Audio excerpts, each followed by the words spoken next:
Welcome to Every Woman. I'm Shuli Ghosh. On the programme this week, trading in human misery. Millions are victims of the global trafficking industry, but what's being done to stop it?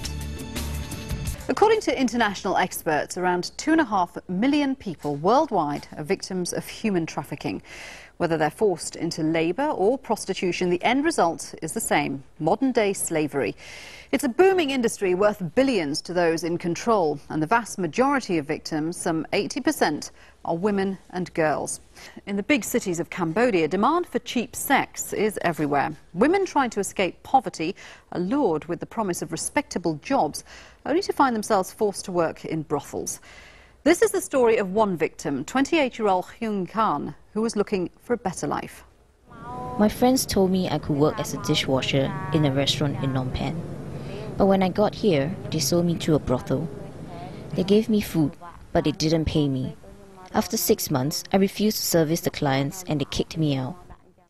Hyun Khan says she doesn't have enough money to return home and made the decision to remain in Phnom Penh as a prostitute.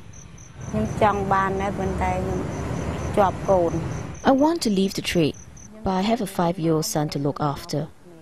Before leaving the brothel, I told my regular customers I was leaving, so they came with me. Now it's easier to do my own business. Hyun Khan claims that on a good night, she could earn up to $10.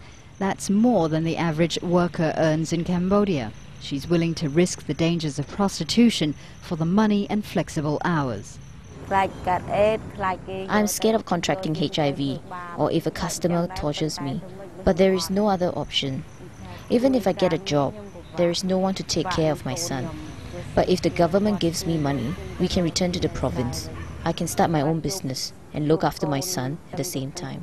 In 2003, a United Nations protocol deemed human trafficking a crime. 111 states have signed up to it, and many have introduced impressive anti-trafficking legislation. But in reality, human traffickers continue to operate, and few are convicted. In Cambodia, despite a raft of new measures, much of the work being done to help women is by individuals and non-governmental organisations. Every Woman went to meet the women who managed to escape. Si Nguyen is among the lucky few who have been given a second chance in life. She was rescued from a Thai brothel 2 years ago. She spent a year in this Phnom Penh rehabilitation centre run by the NGO Acting for Women in Distress. Better known as AFISIP, the organisation provides care and counselling for former victims of sex trafficking. Here, the girls are taught literacy and occupational skills to help them reintegrate into society. The program is the brainchild of Mam Somali, herself the victim of sex slavery at an early age. You know, my experience pushed me to start AFISIP.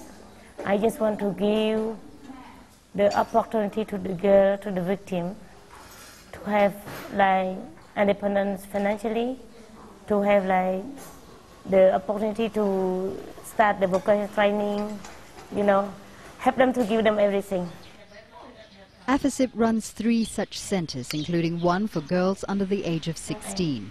These sanctuaries help the survivors confront past abuses and build their self-confidence. They just like traumatized when they arrive. Because I say to them, you have 2 ways. One way is suicide, because your life is passed in the brother, you have horrible life. Second way, you should survive. Show them that you can do it.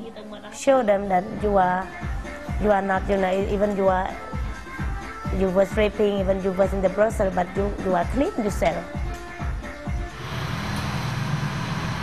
19-year-old Shrey Kha is determined to make the most of the opportunities the centre has given her. Her poverty-stricken parents sold her to a brothel when she was 6 years old.